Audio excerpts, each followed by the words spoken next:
అరే పిశాచి చిట్టి, పింకి చిట్టి, అవును సీసీటీవీ కెమెరాలో కూడా కనిపించుకోవడం లోపలికి ఎలా వచ్చావు? అది సీక్రెట్. ఈసారి మీరు భయపడ్డారు కదా. ఎవరు భయపడ్డారు? పెద్దవాళ్ళు భయపడినట్టుగా నటిస్తే పిల్లలకి బాగా ఇష్టం. నేను ఎలా మోసం చేశానో చూసావా? అయ్యో అంకుల్, మీరే మోసపోయారు. ఏయ్, నన్నే ఆట పట్టిస్తావా? నా కొడుకు రాని నీ తోకని కచ్చేయమని చెప్తాను.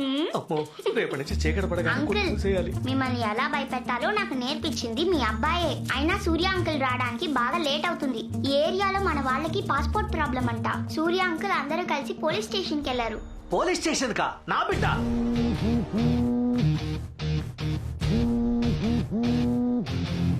హలో సూర్య, ఎక్కడున్నావు? దీపావళి వస్తుంది కదా నాన్న, మన షాప్ కి బోల్డ్ అని ఆర్డర్స్ వచ్చాయి. అందుకే హోల్సేల్ లో పాలు కొనడానికి వచ్చాను. ఏనన్నా? పాలా?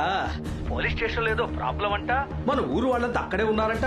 నువ్వు అక్కడే ఉన్నావని ఒక పెద్ద మనిషి చెప్పింది. Police station? నేను అలాంటి చోటుకి వెళ్తానా? రిస్క్ కదా నాన్న.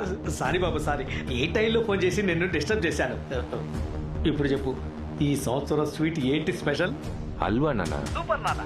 చూసావమ్మా, పాల ప్యాకెట్లు కొనడానికి వెళ్ళాడు. అలా పెంచాను వాణ్ణి.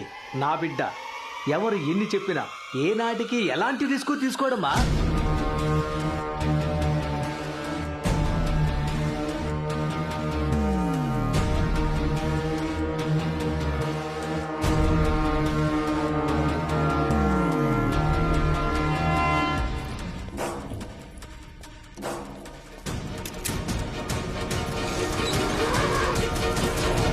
నా బిడ్డ గురించి ఇంకా చెప్తాను విను. వాడెప్పుడు సరైన దారిలోనే వెళతాడు. చిన్నప్పటి నుంచి అడ్డదారంటే వాడికి అస్సలు తెలియదు.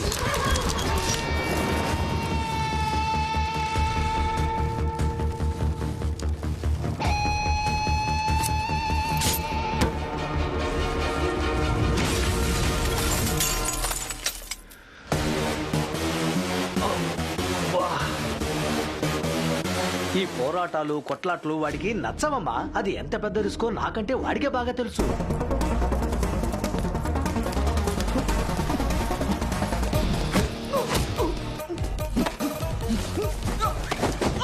సూర్య, ఏంట్రా అద్దం పగిలిన సౌండ్? అర్థం కాదు, పళ్ళు. జీపీఎస్ ట్రాకర్ వెంటనే చెక్ చేయి. రేయ్, ఇందులో ఏం అర్థం కావట్లేదురా. నేను నొక్కమనేది రెండే బటన్లు, ఒకటి స్పేస్ బార్, ఇంకొకటి ఎంటర్. అది కూడా చేయలేవా? మర్చిపోయాను. వచ్చింది. ఇప్పుడు ఎటు వెళ్ళాలి? రైటా లెఫ్టా? రైట్.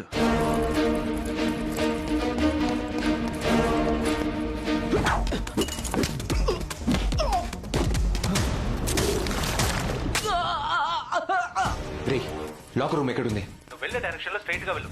లాస్ట్ లో ఉండేది లాకరే.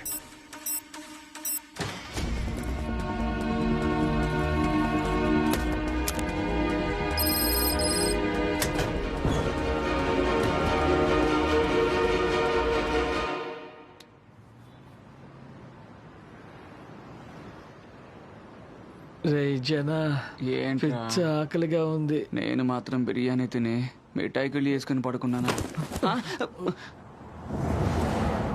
పోరం పోకు. మనుషులు పడుకున్నారని కూడా చూడకుండా చెత్తను ఎలా పడేసి పోతున్నాడో చూడు. జన, నాకు డౌట్. ఏంట్రా? ఈ వరదలు వచ్చినప్పుడు మన మీద జాలిపడి భోజనం ప్యాకెట్లు విసిరేశారు కదా. అవును. అలా ఇప్పుడు ఎవరైనా భోజనం ప్యాకెట్లు విసిరి వెళ్ళారేమో. ఆ?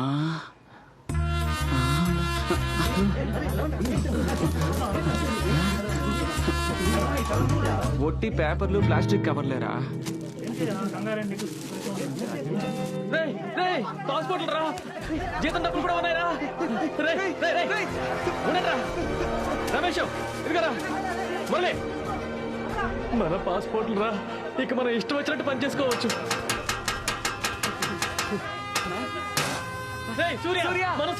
రండి త్వరగా రండి. నాసి బిర్యానీ ప్లేట్ తీసుకోండి, ముక్కలు వేసుకోండి. రండి. డాన్సులు, కుప్పి గంతులు, ఆటలంట, పాటలంట. బతకటానికి వచ్చిన చోట బాధ్యతగా ఉండద్దు, పొగరు. ఏమైందన్నా? నీకు తెలియకుండా ఉండటమే మంచిది. తెలిస్తే నీ మైండ్ అప్సెట్ అవుతుంది. పర్లేదు, చెప్పినానా? నీకు విషయం చెప్పనా? ఎవడో ఒకడు కంపెనీ అద్దాలు పగలగొట్టి మరి పాస్పోర్ట్లన్నీ తెచ్చాడంట. అందుకే ఊళ్ళో పెద్దలు ఏమంటారో తెలుసా? ఏమంటారు? ఇలాంటి పనులు చేస్తున్నారే అది వాళ్ళ తప్పు కాదంట. పెంపకం సరిగ్గా లేదు.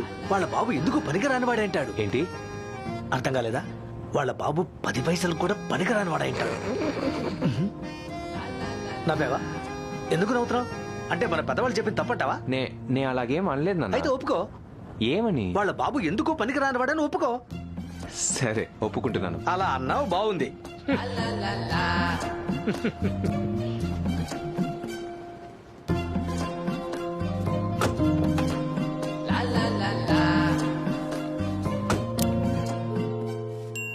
ఎవరు?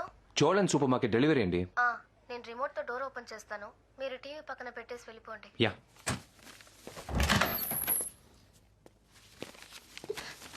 ఏం చేయాలో అర్థం కావట్లేదు. నీ మీద ఒట్టు. మళ్ళీ ఊరికి వెళ్ళిపోదాం అనిపిస్తుంది. ఇంకో 2 రోజులు పేపర్ సబ్మిట్ చేయాలి.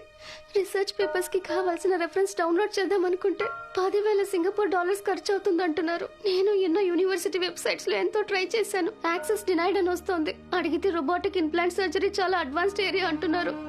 స్తోమత లేని వాళ్ళు అడ్వాన్స్డ్ ఏరియా చదవకూడదా? నేనే ఊరుగాని ఊరు వచ్చి ఫ్రెండ్ ఇంట్లో ఉంటూ చదువుకుంటున్నాను. ఇప్పటికీ అమ్మ ఉంటున్న ఇల్లు తాకట్టు పెట్టి లోన్ తీసుకుని నన్ను చదువుకోవడానికి పంపించింది. ఇప్పుడు అమ్మ దగ్గరికి వెళ్ళి ఫీజు కాకుండా రీసెర్చ్ పేపర్స్ కి డబ్బు ఖర్చు పెట్టాలని అడిగితే తను ఎక్కడి నుంచి తెస్తుంది?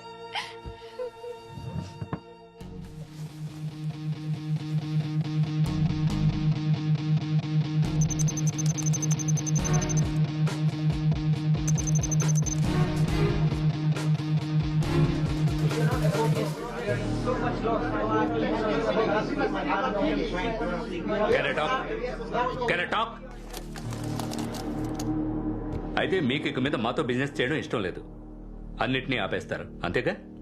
కానీ నిర్ణయం తీసుకునే ముందు ఇదొకసారి చూడండి. కొన్నేళ్ల క్రితం వరకు చైనా జనాభా ఇండియా కంటే ఎక్కువగానే ఉండేది, కానీ ఇప్పుడు ఆల్మోస్ట్ సమానంగానే ఉంది. త్వరలో ప్రపంచంలోనే అధిక జనాభా కలిగిన దేశం ఇండియానే అవుతుంది. అది మాత్రమే కాదు, మీది అమ్మే దేశం. ఇండియా అనేది కొనే దేశం. చైనా నుంచి ఏ చెత్తను పంపినా అక్కడ కొనేవారున్నారు. 20 రూపాయల వస్తువుని 200కి కొనేవారున్నారు. అదే స్టిక్కర్ మీద ఓ ఫారెన్ స్టిక్కర్ అంటించి పంపిస్తే 2000కి కొనేవాళ్ళు ఉన్నారు. ఈ మార్కెట్ ని మిస్ అవ్వాలనుకుంటున్నారా? ముందు చైనా యాప్స్ ని బ్యాన్ చేయడం, ఇంపోర్ట్స్ ని బ్యాన్ చేయడం, యాంటీ చైనా మూవ్మెంట్. వీటన్నింటి వెనక ఒక్కరే ఉన్నారు, Arundhati Mohan, India's foreign affairs minister. But your company cannot stop her, and you're not able to bribe her. We don't want to incur any more losses. ఎన్నేళ్లు మేము డబ్బిచ్చి మంత్రులను కొనలేదా? ఇలా చూడండి, ఇండియాకు సంబంధించి 30-40 ఏళ్లకోసారి ఇలాంటి నిజాయితీ గల రాజకీయ నాయకులు వస్తూనే ఉంటారు. అందుకని 100 ఏళ్లుగా మనం చేస్తున్న ఈ బిజినెస్ ని ఆపేస్తామా? నేను సొల్యూషన్ తో వచ్చాను. చూడండి, జపనీస్ బిజినెస్ మ్యాన్ హోచెన్ ఓ కారు ప్రమాదంలో చనిపోయారు. అమెరికన్ జర్నలిస్ట్ మరియా సూసైడ్ చేసుకుని చనిపోయింది. బాలీవుడ్ మోడల్ షాహుల్ తన సొంత స్విమ్మింగ్ పూల్లో చచ్చిపడున్నాడు.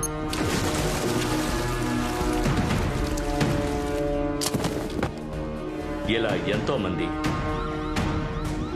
కానీ ఆయా దేశాల పోలీసుల దృష్టిలో ఇవన్నీ యాక్సిడెంట్స్ లేదా సూసైడ్స్. కానీ అండర్ వరల్డ్ కు తెలుసు, ఇవన్నీ చేసింది ఒక ఇండియన్.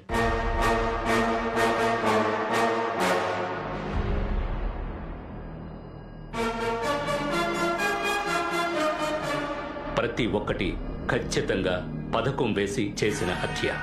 ఇదే విధంగా అనుమానం రాకుండా ఆ అరుంధతి మోహన్ కూడా హఠాత్తుగా చేస్తే?